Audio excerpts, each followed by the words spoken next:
태양이 떠오르고 세상은 쉼 없이 변해가지만 우리의 마음은 여전히 과거의 후회와 미래의 불안이라는 무거운 짐을 짊어진 채 허덕이고 있습니다.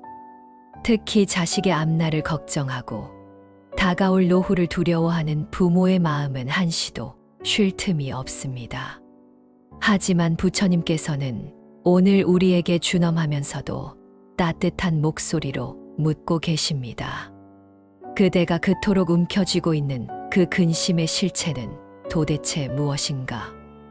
우리가 겪는 모든 고통의 근원은 변하지 않기를 바라는 마음에서 시작됩니다. 부처님 철학의 정수인 재행무상은 세상에 영원한 것은 없으며 모든 것은 찰나에 변한다는 진리입니다. 흐르는 강물에 손을 담그면 그 손에 닿는 물은 이미 방금 전의 물이 아닙니다.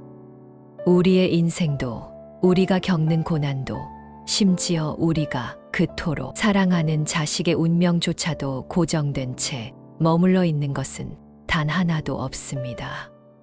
사람들은 흔히 근심이 나를 지켜줄 것이라 착각합니다.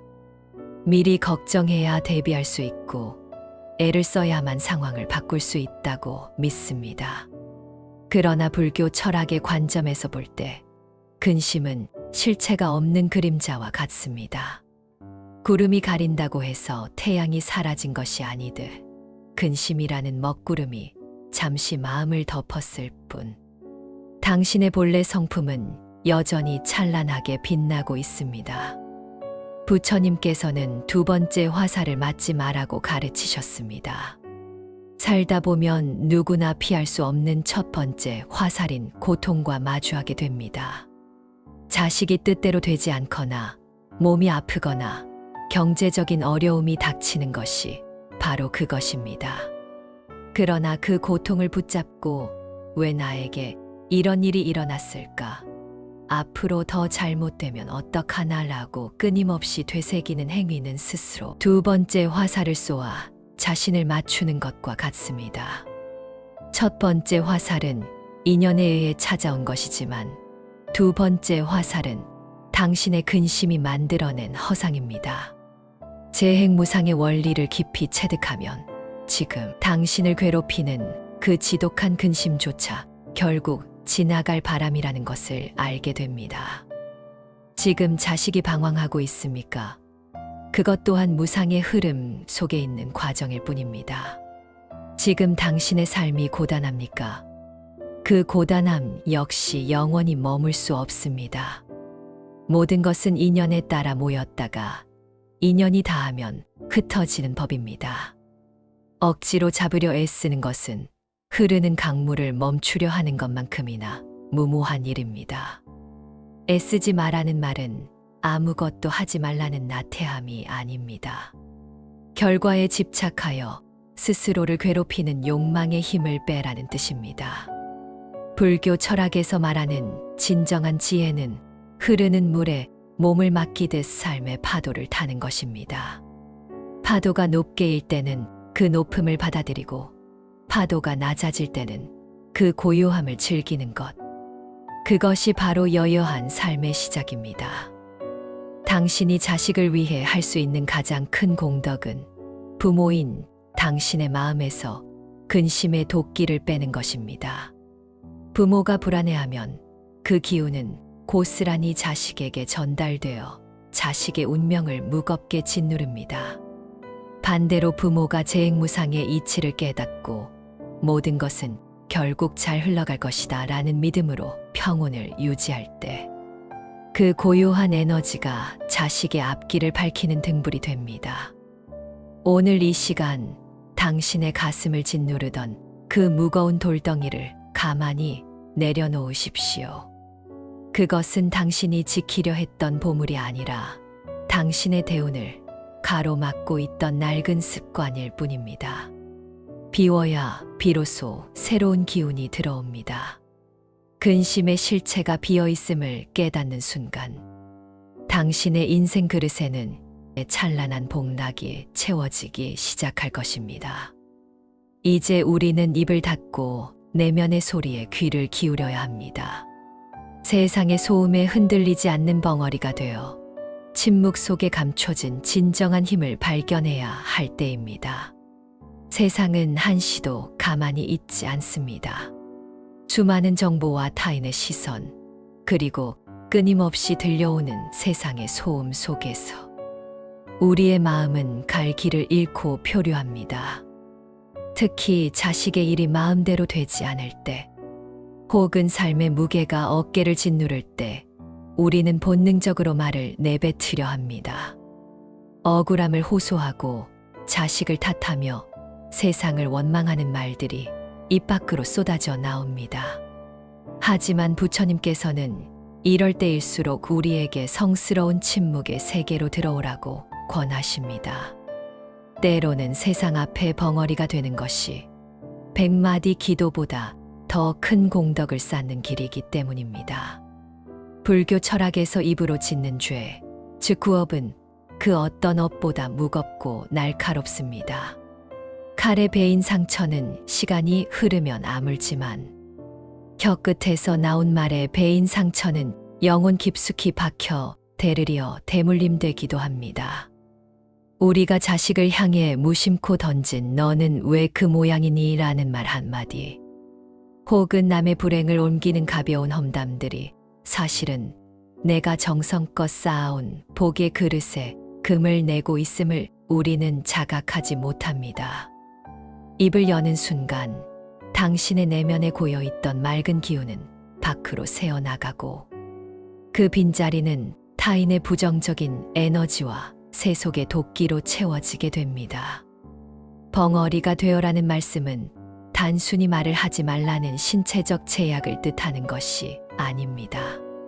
그것은 내 안에 소용돌이치는 감정이 밖으로 터져 나오기 전에 스스로 입문을 닫고 그 에너지를 안으로 돌리라는 준엄한 수혜입니다.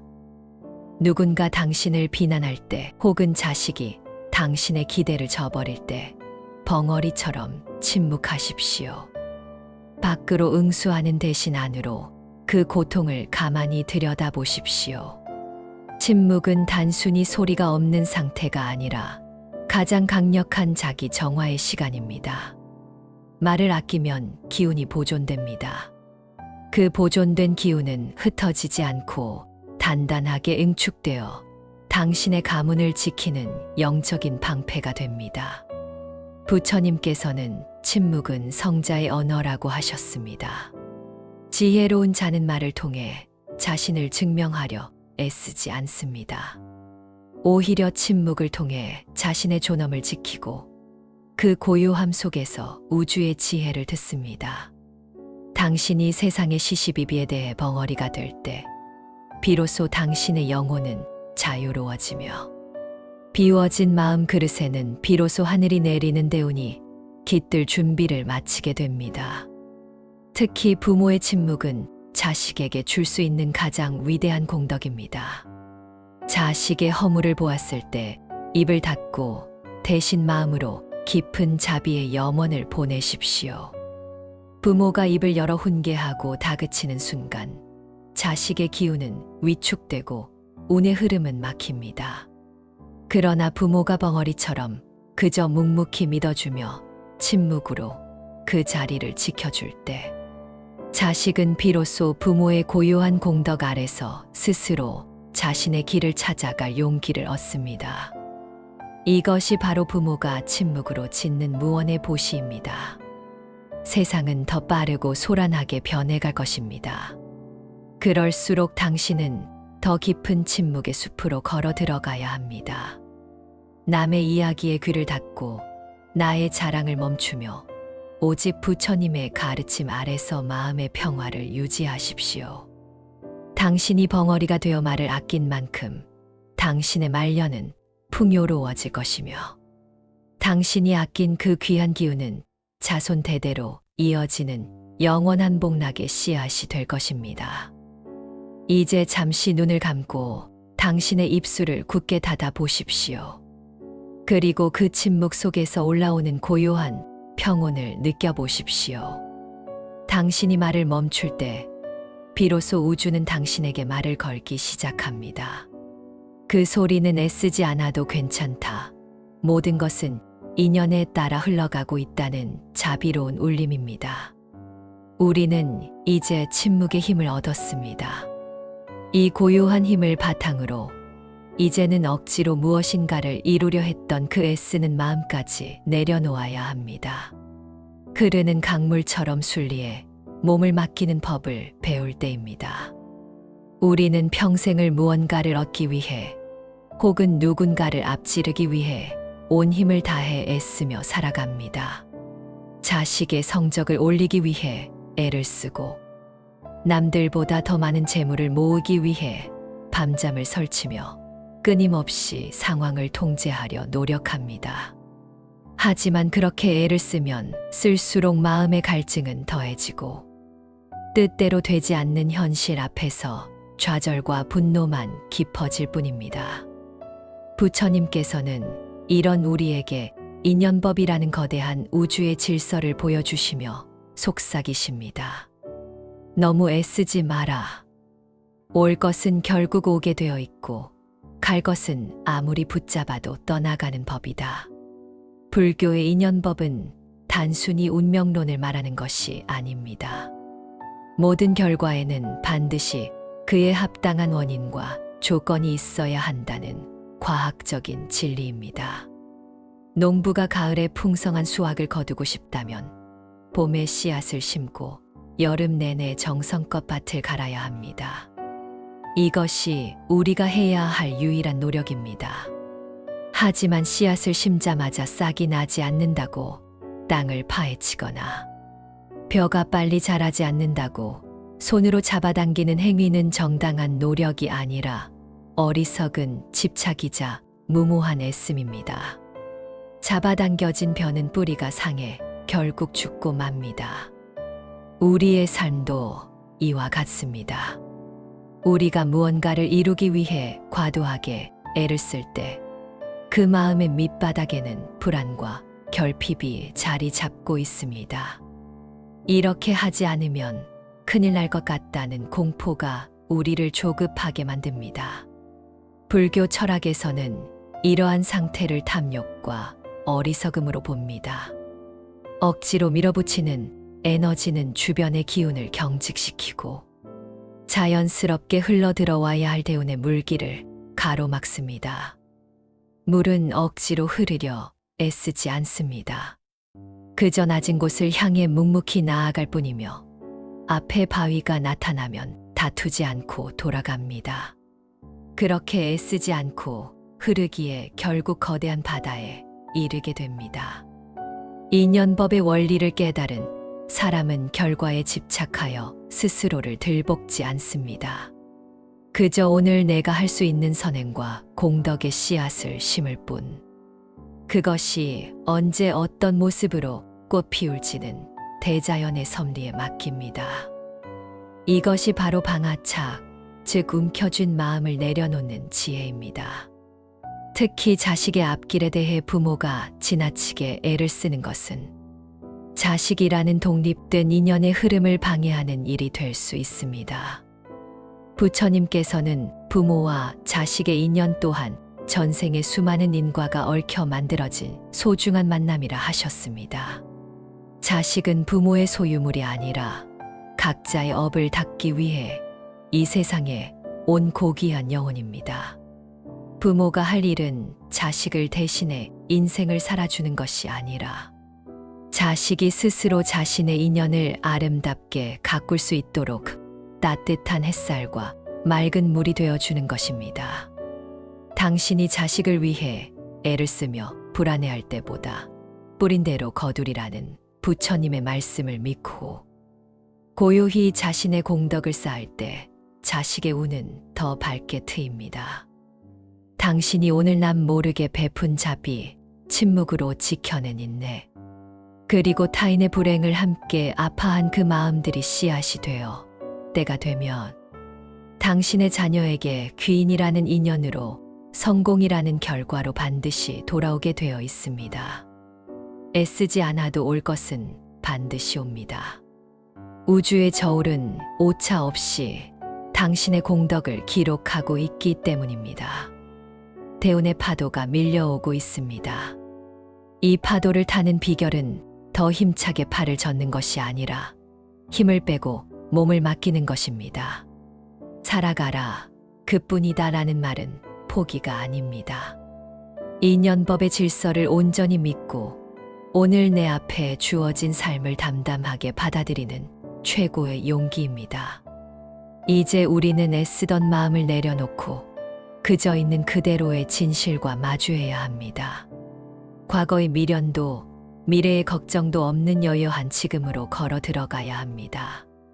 우리는 재행무상의 진리를 통해 근심의 허망함을 보았고 침묵의 지혜로 입을 닫아 공덕을 지켰으며 인연법의 섭리를 통해 억지로 애쓰지 않는 법을 배웠습니다. 이제 우리에게 남은 마지막 수행이자 가장 고귀한 삶의 태도는 바로 여여함입니다.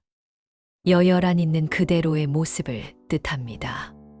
산은 산대로, 물은 물대로, 기쁨은 기쁨대로, 슬픔은 슬픔대로 그저 그렇게 흘러가게 두는 것. 그리고 그 흐름 속에서도 흔들리지 않는 마음의 중심을 잡는 것. 이것이 바로 부처님이 도달하신 깨달음의 정수입니다.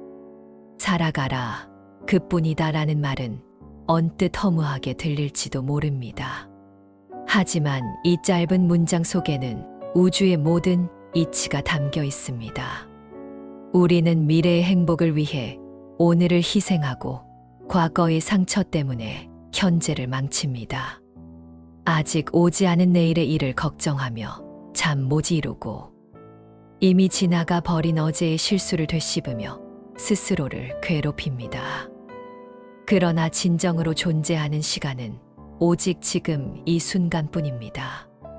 부처님께서는 과거는 이미 지나갔고 미래는 아직 오지 않았다. 오직 현재의 찰나만이 그대의 것이라고 말씀하셨습니다. 그저 지금 이 순간 숨을 쉬고 지금 이 순간 발을 내디디며 살아가는 것. 그것이야말로 인간이 할 수 있는 가장 성스럽고 완벽한 행위입니다. 많은 이들이 2026년의 대운을 기다리며 무엇을 해야 할지 묻습니다. 하지만 진정한 대운은 밖에서 찾아오는 것이 아니라 당신의 마음이 고요해졌을 때 비로소 그 모습을 드러냅니다. 호수의 물결이 일면 달 그림자가 깨져 보이지만 바람이 멈추고 물결이 잔잔해지면 둥근 달이 온전하게 그 모습을 드러내는 것과 같습니다. 당신이 근심 걱정을 내려놓고 살아가라, 그뿐이다 라는 마음으로 여여하게 존재할 때 당신의 인생 호수에는 비로소 대운이라는 밝은 달이 비치기 시작합니다. 애써 구하려 하지 마십시오. 억지로 잡으려 애쓰지 마십시오. 당신이 부처님의 가르침을 믿고 정성을 다해 공덕을 쌓았다면 그 결실은 반드시 당신의 문을 두드릴 것입니다. 자식의 앞날 또한 마찬가지입니다. 부모인 당신이 먼저 여여해지십시오. 당신이 평온의 등불이 되어 그 자리를 지키고 있을 때 자식은 비로소 그 불빛을 보고 자신의 길을 찾아 돌아옵니다. 부모의 불안한 100마디 말보다 부모의 평온한 침묵과 흔들림 없는 뒷모습이 자식의 운명을 바꾸는 가장 큰 가피가 됩니다. 인생은 짧고 우리는 모두 인연의 파도를 타고 잠시 이 세상에 머물다 가는 나그네입니다. 이 짧은 여행길에서 근심과 걱정으로 귀한 시간을 허비하기에는 삶이 너무나 아름답습니다. 이제 당신의 어깨에 놓인 무거운 짐을 부처님 앞에 내려놓으십시오. 내가 다 해야 한다는 오만함과 잘못되면 어떡하나라는 공포를 모두 태워 버리십시오. 당신은 이미 충분히 잘해왔고 당신의 정성은 하늘에 닿았습니다. 당신이 뿌린 선행의 씨앗이 만개하는 해가 될 것입니다. 막혔던 운의 매듭이 풀리고 자손 대대로 이어질 복락의 문이 열릴 것입니다. 그 기적을 맞이하기 위해 당신이 할 일은 오직 하나입니다. 오늘 하루를 정성껏 살아내는 것, 마주하는 인연들에게 자비로운 미소를 짓는 것, 그리고 어떤 시련 속에서도 이 또한 지나가리라는 여여한 마음을 잃지 않는 것입니다. 당신의 삶이 부처님의 가피 아래 황금빛 대운으로 빛나길 축원합니다. 당신의 자녀가 세상의 귀인이 되어 만인의 사랑을 받기를 기도합니다. 이제 고요히 눈을 감고 마음속으로 화건하십시오. 나는 이제 자유롭다. 나는 이제 평온하다. 나는 이제 부처님의 가득한 복락 속에 존재한다. 당신의 지극한 축원이 우주의 기운과 만나 기적을 일으킬 것입니다. 살아가십시오. 그뿐입니다. 나머지는 부처님께서 채워주실 것입니다. 성불하십시오.